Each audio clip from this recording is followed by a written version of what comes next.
حضرت انس رضی اللہ تعالی عنہ فرماتے ہیں کہ ایک مرتبہ ہم صحابہ مسجد نبوی میں رسول اللہ صلی اللہ علیہ وآلہ وسلم کے ارد گرد حلقے میں بیٹھے ہوئے تھے۔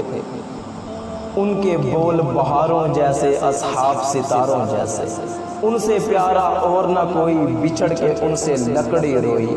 کتنی عظیم ہے ان کی ہستی، ذکر ہے ان کا بستی بستی۔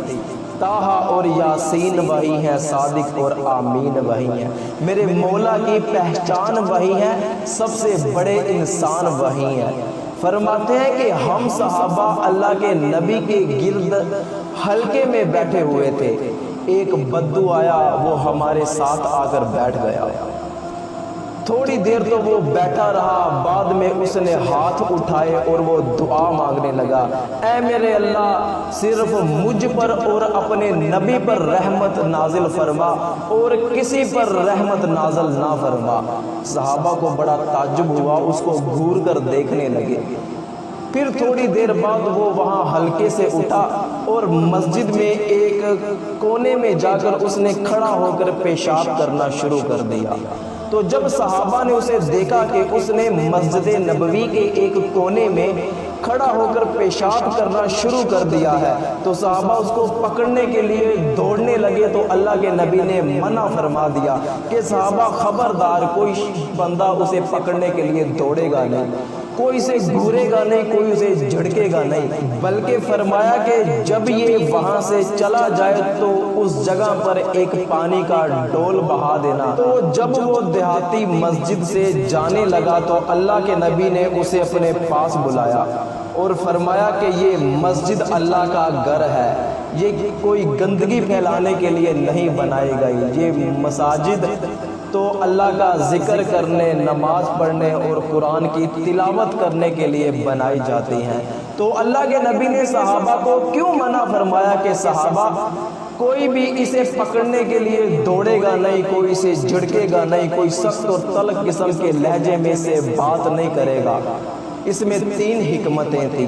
پہلی بات تو یہ، اگر صحابہ کرام اس کو پکڑنے کے لیے دوڑتے تو وہ جلدی سے اپنا پیشاب بند نہیں کر سکتا تھا، تو وہ جلدی سے مسجد کے اندر ڈر کے مارے دوڑ پڑتا اور ساری مسجد کو نجس کر دیتا۔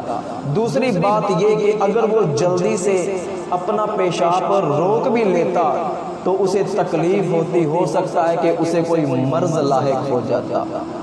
تیسری بات یہ کہ اگر صحابہ اس کو گھورتے، اس کو جھڑکتے، تو وہ صحابہ کے اس رویے کی وجہ سے ہو سکتا ہے کہ آئندہ وہ کبھی مسجد میں ہی نہ آتا۔ لیکن ہمارا حال کیا ہے؟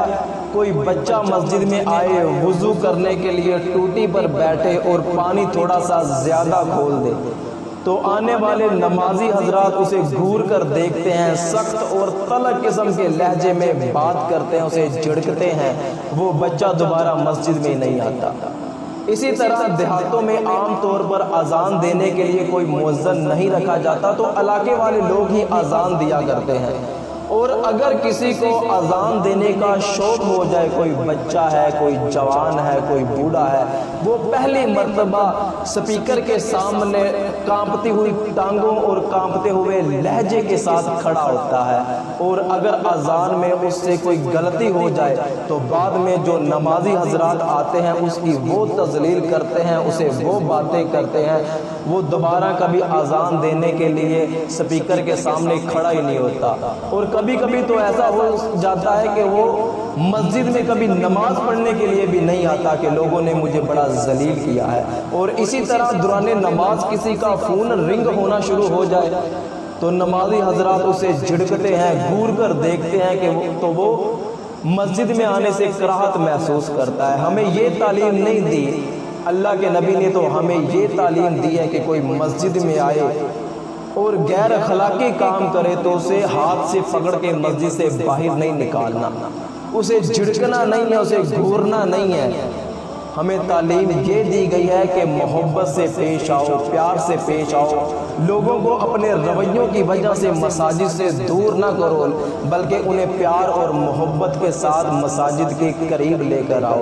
حضرت عبداللہ بن مبارک رحمۃ اللہ علیہ فرماتے ہیں، نیکی کرنا کسی کو تکلیف نہ دینا، مسلمان بھائی کو خندہ پیشانی سے ملنا اور میٹھا بول بولنا، اسے ہی تو حسن اخلاق کہتے ہیں۔